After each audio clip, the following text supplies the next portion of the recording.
Mengapa majelis hakim sampai harus mendatangi TKP pembunuhan Brigadir Yosua? Benarkah hakim masih ragu dengan kesaksian dan alat bukti di persidangan? Saya akan membahasnya bersama dengan mantan hakim Asep Iwan Iryawan dan juga penasihat hukum Richard Eliezer, Roni Talapesi. Selamat sore, Kang Asep, Bang Roni. Selamat sore, Mbak Sylvia, Pak Asep. Bang Roni, Anda ikut meninjau langsung ya rumah di Saguling dan juga rumah di Duren 3. Apa sih sebetulnya yang dicek hakim di sana?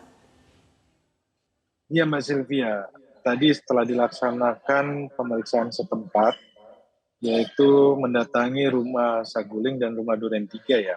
Saya bersama rekan dari tim penasihat hukum Richard Eliezer juga ikut meninjau langsung juga, melihat langsung. Jadi kalau dari kami melihat bahwa apa yang sudah disampaikan oleh Richard Eliezer ya, pertama terkait tangga darurat itu ada. Kemudian terkait dengan lantai 2 ruangan rapat di mana dijanjikan uang dan disita handphone untuk ditukar handphonenya itu ruangan itu ada. Kemudian di lantai 3 di mana klien saya menerima perintah kemudian diserahkan kotak peluru itu ruangannya itu ada. Kemudian juga majelis hakim dan JPU bersama kami tim penasihat hukum sempat masuk ke dalam kamar, di mana di dalam kamar tersebut yang dulu dijelaskan oleh Richard Eliezer bahwa ada lemari senjata. Jadi ketika ditanyakan oleh pengacaranya EPS sampaikan bahwa kamar tersebut sudah ditutup. Jadi ini untuk menggambarkan situasi yang ada di rumah Saguling ya. Kemudian kami juga pun melihat bahwa di lantai 2 ataupun di lantai 3 setiap sudut itu ada CCTV. Jadi pertanyaannya CCTV di lantai 2, lantai 3 itu di mana? Nah kalau kita melihat kan di persidangan hanya dimunculkan CCTV yang ada di lantai 1. Di mana CCTV tersebut didapatkan hanya dari flash disk bukan dari DVR. Itu menjadi catatan kami. Kemudian terkait dengan di rumah Duren 3 ketika melaksanakan pemeriksaan setempat dan di situ kami melihat juga untuk menegaskan dengan terkait dengan posisi berdiri para terdakwa, di mana posisi berdiri sangat dekat dan juga menjelaskan jarak tembak. Jarak tembaknya juga pun sangat dekat. Nah ini menggambarkan situasi yang ada di rumah Duren 3. Tadi majelis hakim, JPU dan kami juga memperhatikan rumah di Duren 3, kemudian naik ke lantai 2 juga memperhatikan situasi denah rumah tersebut. Jadi rumah ini Mbak Sylvia, kalau terjadi sesuatu tentunya terdengar ya dan jaraknya dekat ya. Jadi sangat tidak mungkin di mana salah satu terdakwa yang menyampaikan bahwa dia tidak melihat saudara Ferdi Sambo menembak, tetapi di fakta persidangan ketika ahli dari poligraf menyampaikan bahwa itu berkata bohong, hari ini makin terang Mbak Sylvia terkait dengan posisi berdiri. Ya. Oke, Kang Asep, kalau kita lihat kan bagi mayoritas masyarakat itu sangat jarang melihat hakim turun langsung mengecek TKP ya. Lazim atau tidak sih Kang Asep hakim mengecek TKP? Apalagi ini TKP pembunuhan. Makasih ya. Jadi ini bukan lazim lagi, udah biasa gitu kan. Jadi kalau di perdata itu misalkan pemeriksaan setempat itu untuk misalkan sengketa kepemilikan, sengketa batas, atau melihat barang yang disengketakan penyok, segitiga, acat, itu udah biasa. Cuma karena perkara pidana itu banyak dan kecil-kecil jarang yang menarik perhatian, memang apalagi jarang disiarkan, komentari lagi kan. Jadi memang kesannya soalnya baru, padahal udah biasa. Dari zaman HIR Belanda pun memang udah biasa. Cuma memang jarang perkara tertentu karena hakim sudah cukup lihat dari BAP ada fotonya halaman sekian untuk foto gini. Nah sekarang ini karena menimbulkan perhatian publik banyak dan banyak dikomentarin dan kok apalagi di persidangan. Nah nampak kan di kelompok 5 ini mana si A, si B, si C, si D, E, mana yang konsisten, mana yang tidak konsisten. Jadi hakim sudah ada gambaran. Nah, ketika gambaran itu kan ibarat gini lah, dijelaskan nih rumah mau dijual, rumah di jalan Pejaten misalkan. Nah Pejaten oh daerah elit misalkan, oh begini. Tapi kalau ke dalam, oh ternyata walaupun disebutin daerah elit, rumahnya misalkan bagus, tapi dalamnya ternyata ya luarnya apartemen, dalamnya RSS. Nah bisa aja kan. Nah sekarang udah ada gambaran. ternyata ketika itu dikatakan apartemen RSS, ketika dikatakan si A mengatakan begini, si B mengatakan sini dan seterusnya. Nah sekarang saya Baik. paham mengapa misalkan Eliezer kliennya Mas Roni ini tidak ada pilihan lain karena ruangnya tidak Oke. memungkinkan, tempatnya tidak memungkinkan. Apalagi melihat tangga. Kemudian juga ketika ada terdakwa lain ya, saya nggak usah disebutlah namanya ya karena udah jelas dari awal. Ya misalkan dia tidak melihat, tidak mendengar, di ruang segede itu nggak mungkin. Perbandingannya gampang. Ketika kemarin kita bawa tahun baru ya, nah, tetangga saya Pak RW di ujung sana meledakin mercon sama petasan kedengaran ke dapur. Walaupun telinga saya udah mulai agak Baik, terganggu, oke. nggak mesti apalagi kalau sudah gitu. Nah, Kang kemudian Asep. juga konsistensi yang diukur. Ya. Baik, oke, Kang Asep. Biasanya kalau hakim sampai turun ke lokasi itu, ada kondisi yang seperti apa? Apakah karena alat bukti yang dihadirkan di persidangan itu tidak cukup meyakinkan hakim, atau bagaimana, Kang? Kalau alat bukti sudah saya pikir kalau dari pengamatan saya, kalau saya hakimnya sudah lebih dari cukup, maka lebih dari maksimal lah, udah overdosis saya kira kalau alat buktinya ya karena udah berlebihan gitu.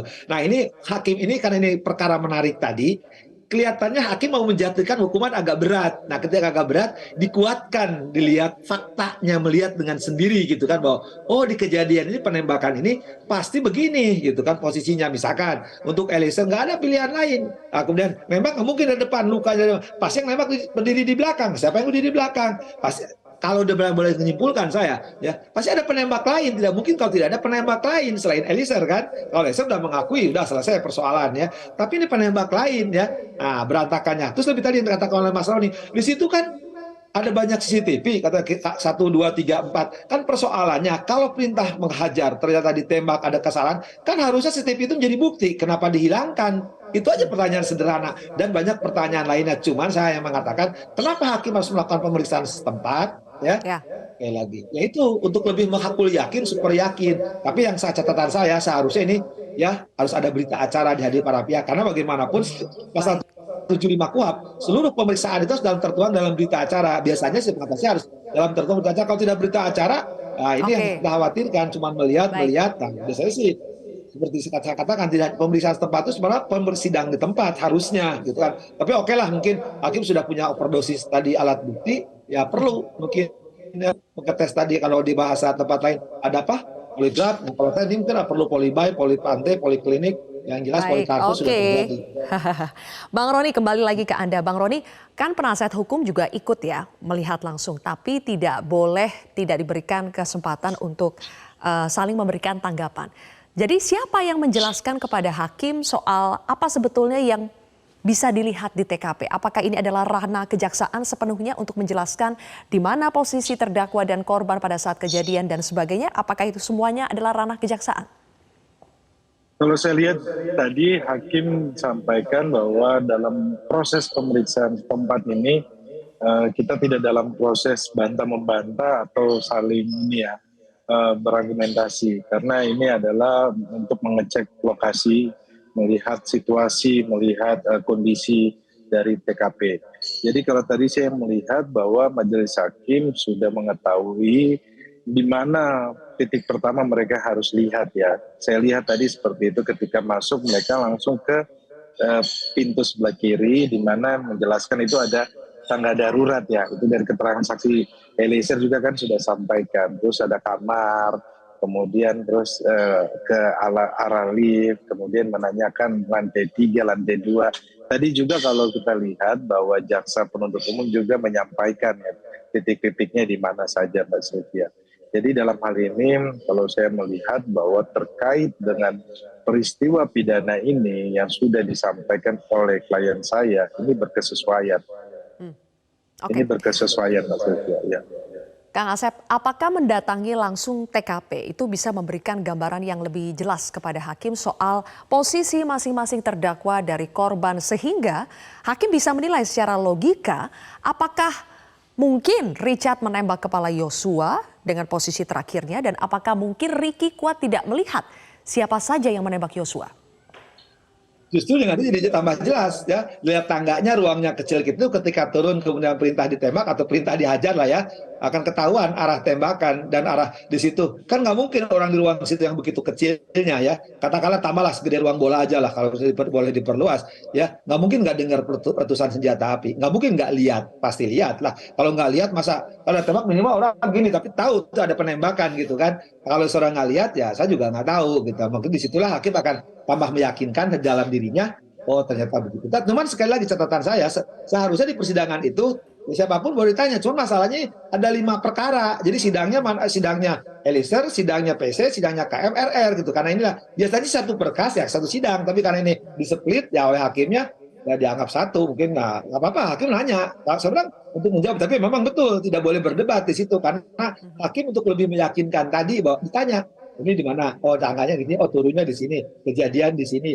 Oh, dia datang dari pintu ini. Oh, keluar dari sini. Oh, ada yang melihat misalkan. Jadi itu sama lebih menggambarkan hakim. Memang dalam praktek jarang karena hakim cukup di ruang persidangan lihat gambar rekonstruksi sudah cukup. Cuma sekarang karena mungkin menarik perhatian, sekarang hakim tambah jelas. Bahkan menurut saya, maaf ya saya katakan, karena ini permintaan dari pihak FS atau PC, justru ini menggali kuburan sendiri gitu. Ya, justru menurut saya salah strategi. Strateginya apa? Ya justru makin meyakinkan hakim di ruangan sebegitu, tidak mungkin orang tidak melihat, tidak mungkin tidak orang mendengar. Justru arah tembakan ya tidak hanya dari Eliezer, pasti ada arah lain. Kalau ada arah lain tinggal meriksa orang 5. Yang 2 tidak mengetahui, tidak mendengar, berarti yang 2 lagi ngapain gitu. Baik, sejauh ini Ricky Rizal dan Kuat Ma'ruf konsisten ya membantah mereka tidak mengetahui soal pembunuhan berencana dan juga mereka tidak melihat siapa saja yang menembak Brigadir Yosua. Kita simak dulu liputan selengkapnya.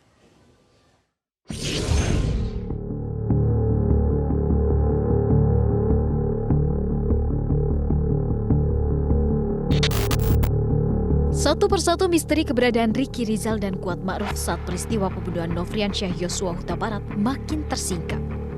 Berdasarkan keterangan terdakwa Richard Eliezer, keduanya ada di TKP Rumah Duren 3 saat nyawa Yosua dihabisi.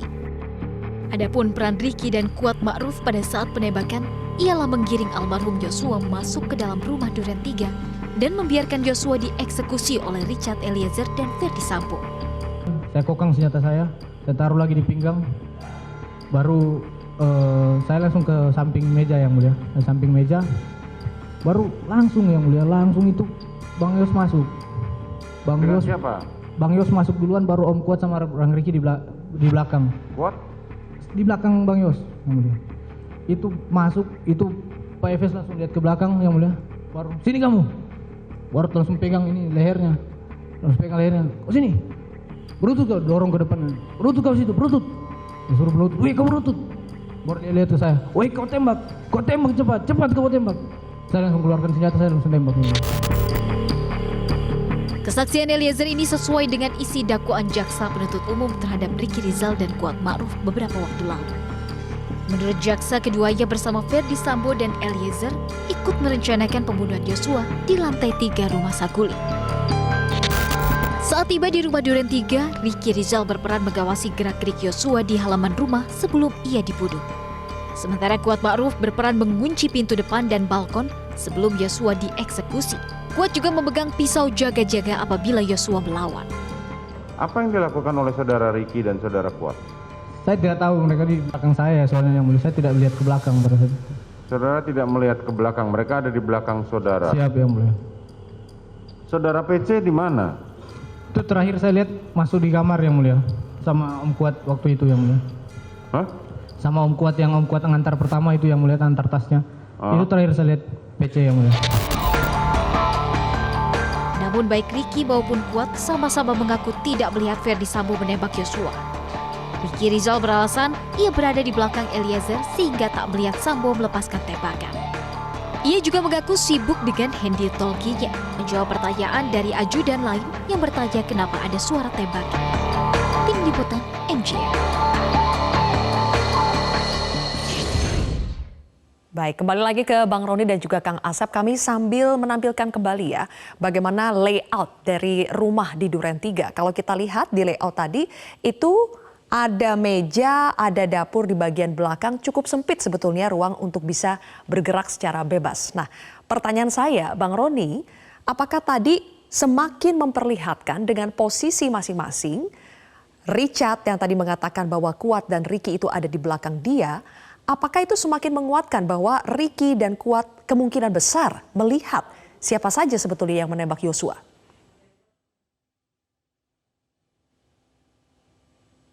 Audionya belum muncul, Bang Roni? Iya Mbak Sylvia, sorry. Dengan Ya. jarak yang sedekat itu sangat tidak mungkin ya kalau ada yang tidak melihat ya, kalau melihat dari posisi letaknya karena itu sangat dekat Mbak Sylvia.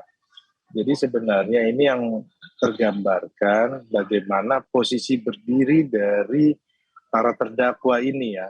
Kemudian kan kalau dari keterangan Ricky Rizal dan Kuat Ma'ruf menyampaikan di persidangan bahwa saudara FS, Ferdy Sambo itu maju ke depan. Nah ini sebenarnya menggambarkan bahwa Ferdy Sambo itu maju ke depan, tetapi kalau dari Kuat Ma'ruf menyampaikan bahwa dia melihat Ferdy Sambo maju ke depan menembak tembok ya. Jadi dia tidak melihat Ferdy Sambo menembak almarhum Joshua, katanya terhalang. Padahal di situ kalau terlihat ya di situ hanya ada meja makan, kemudian ada tangga di mana bawah tangga tersebut sebelah kanan itu tergeletaknya almarhum. Jadi tidak terhalang apa-apa sebenarnya. Kalau kami melihat bahwa kami menduga bahwa ini keterangannya tidak bersesuaian ya. Tetapi yang kami melihat bahwa keterangan dari Kuat Ma'ruf atau Ricky Rizal dan Ricky Rizal ini menyampaikan bahwa Ferdy Sambo maju. Nah kemudian kalau dari keterangannya Kuat Ma'ruf, kalau kita lihat di persidangan dulu, sempat menyampaikan bahwa dia ketakutan karena bapak nengok-nengok ke belakang, takutnya dia ditembak juga. Nah ini kan sebenarnya sudah tersampaikan di persidangan ya, bahwa mereka menyampaikan situasi tetapi tidak menyampaikan secara utuh ya. Oke, Ya, sementara Mbak itu Sylvia. Bang Roni untuk Richard itu tidak bergerak sama sekali ya setelah menembak, tidak berpindah tempat apakah ke Betul. belakang atau ke depan itu tidak ya? Tidak berpindah tempat Mbak Sylvia. Dia diam di tempat, Sambo maju, kemudian setelah penembakan dia bergeser. Oke, apa pentingnya sebetulnya Richard atau Kuat ikut melihat atau tidak? Apakah keterangan mereka penting untuk bisa membuktikan pembuktian dalam pembunuhan berencana? Kang Asep boleh dijawab nanti, kita harus jeda terlebih dahulu pemirsa, kami masih akan kembali sesaat lagi. Lepaskan tembakan, ada apa ini? Terus dar gitu yang mulia.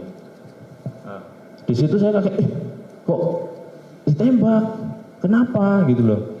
Terus ditembak sampai jatuh yang mulia. Terus saya dengar ada suara, bang, kenapa bang? Saya ke dapur yang mulia. Mendengar suaranya Romer, saya ke dapur lihat nggak ada orang. Terus saya lihat ke tengah lagi, si Pak FS ini lagi nembakin dinding yang mulia.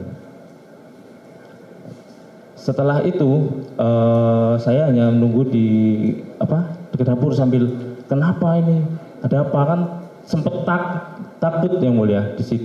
Itu kan nggak masuk di akal. Ya, Bentar, jangan dibantah dulu. siap,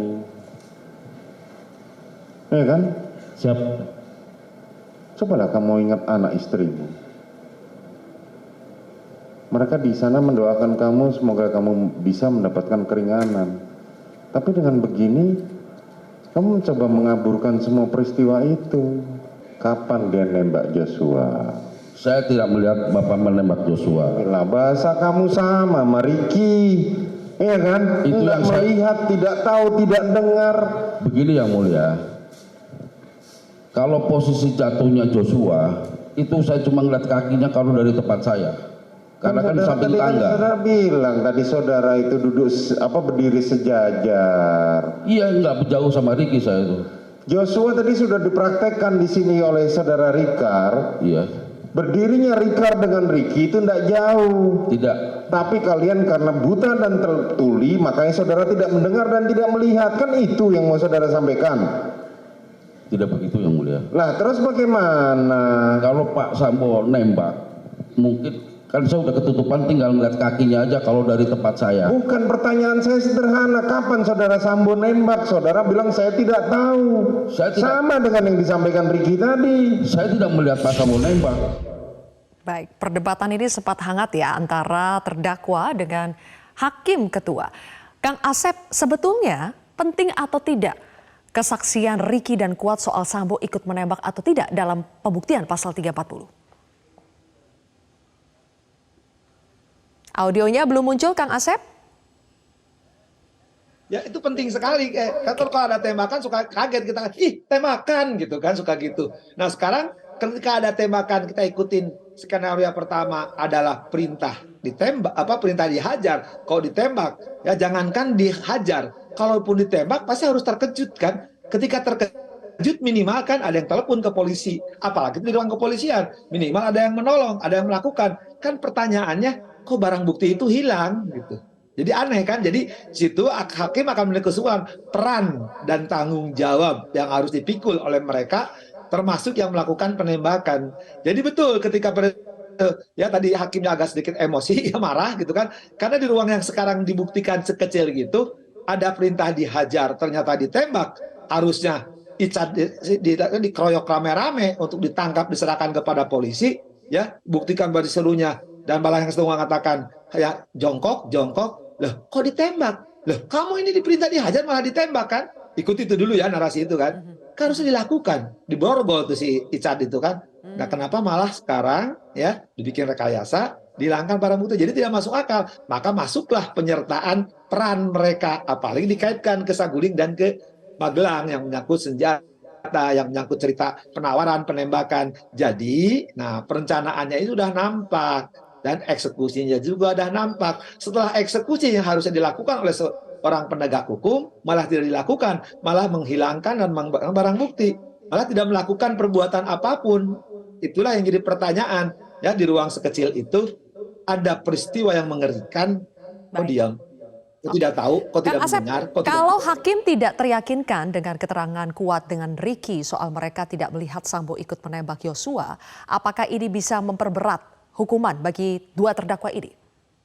Ya, jadi sekali lagi, selalu hakim akan pertimbangkan berat ringannya hukuman. Nah, berat ringannya hukuman itu kalau meringankan yang paling gampang lah paham publik itu adalah ya sopan di persidangan, mengakui perbuatannya, menyesali perbuatannya. Tapi kalau memberatkan itu ya tidak berterus terang, ya bertele-tele, ya memperlambat proses, kemudian tidak mengakui dan tidak menyesali. Hanya itu. Jadi kalau di persidangan dia tidak melihat, tidak mendengar, dan tidak melakukan sesuatu, itu akan memperberat. Maka saya bilang tadi salah strategi. Justru dengan kejadian ini akan memperberat hukuman.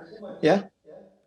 Baik, Bang Roni, kata Kang Asep salah strategi ya sebetulnya kalau meminta hakim untuk meninjau langsung TKP. Tapi saya ingin tahu apakah memang setelah berbulan-bulan jejak pembunuhan Brigadir Yosua itu masih bisa terlihat di TKP. Apa sih yang bisa masih terjelaskan di TKP melalui kedatangan hakim ini? Iya Mbak Sylvia, kalau di TKP Duren 3 itu kan masih di polis lain ya. Jadi tidak boleh masuk ya.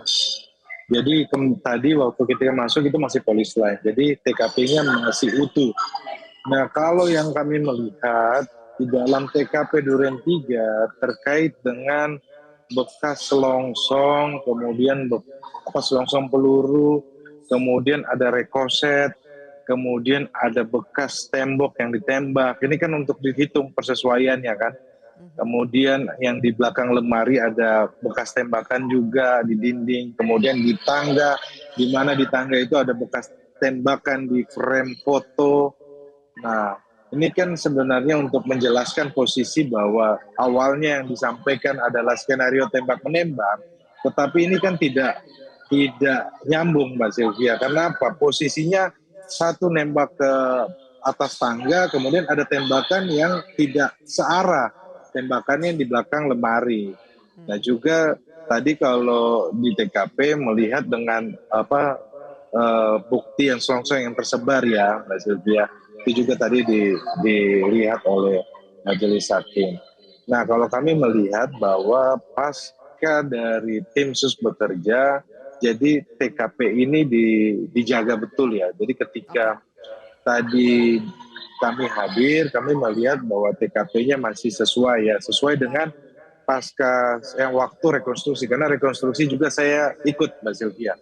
Oke. Jadi ini yang Bang Roni. tergambarkan situasi di Duren 3. Baik, sampai saat ini kan hanya keterangan Icat yang mengatakan bahwa Sambo ikut menembak Yosua, sementara Ricky dan Kuat tidak mengakui atau bilangnya tidak tahu begitu ya. Bagi Anda sebetulnya penting atau tidak sih kejujuran Ricky dan Kuat soal mereka melihat atau tidak Sambo ikut menembak Yosua? Betul Mbak Sylvia, buat kami sangat penting karena ini terkait dengan proses penegakan hukum, terkait dengan fair trial yang sudah berjalan selama ini. Tentunya dalam mencari kebenaran material ya, diharapkan para terdakwa yang lainnya juga ikut kooperatif. Tetapi alat bukti yang lainnya Mbak Sylvia, kita lihat juga bahwa ada keterangan balistik ya, yang menjelaskan terkait tembakan yang di kepala itu tidak identik dengan pistol dari Richard Eliezer. Jadi ini menjelaskan bahwa ada penembak yang lainnya juga ya. Kalau logikanya memang semua tembakan dari Richard Eliezer, kan yang di badan itu tergambarkan bahwa dari peluru Richard Eliezer. Kemudian, tetapi yang di kepala itu tidak dari pistol dari Richard Eliezer. Ini yang tergambarkan Mbak Sylvia. Ini saya harapkan ini juga pun merupakan petunjuk ya. Kemudian terkait dengan jarak tembak yang dulu pernah disampaikan oleh Ali Inafis yang menyampaikan Verdi Sambo maju sampai ke depan tangga karena ini ukuran tembakan. Itu juga ini sudah disampaikan di persidangan. Ditambah juga dengan ahli poligraf di mana keterangan ahli hari ini yang dihadirkan oleh Saudara Ricky Rizal juga menyampaikan, ahli pidana menyampaikan bahwa ahli poligraf lie detector merupakan alat bukti yang sah sesuai undang-undang. Oke. Kang Asep, tindak lanjut berikutnya apa sih setelah hakim mengecek TKP? Apakah nanti akan dibahas lagi dalam persidangan atau bagaimana, Kang? Ya, karena acaranya tinggal satu lagi yaitu pemeriksaan terdakwa. Pemeriksaan terdakwa kan sama karena mereka juga ada sebagai saksi.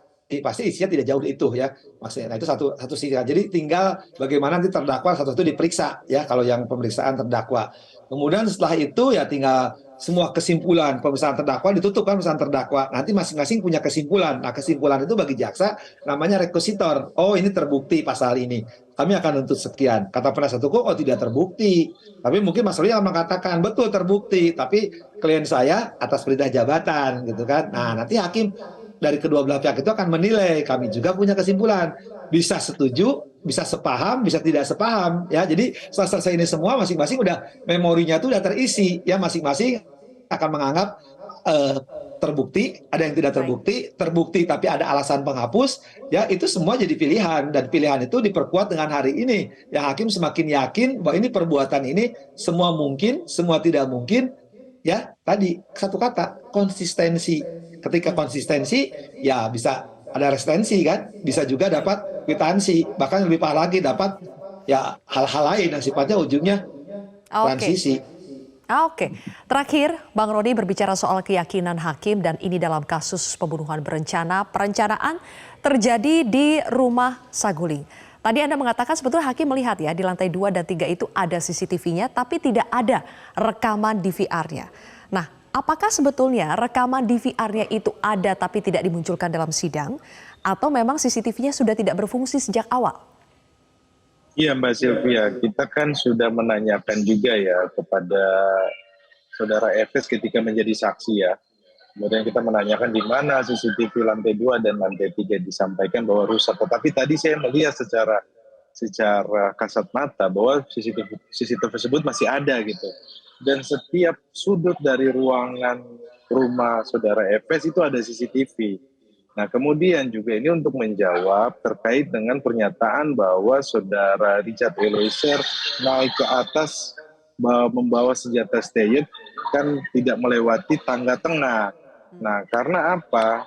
Karena Richard Eliezer ketika turun senjata steyet tersebut SOP-nya adalah untuk dibersihkan kan ada di kamar di samping tadi juga pun dilihat bersama-sama ya majelis hakim JPU kemudian ada tangga darurat.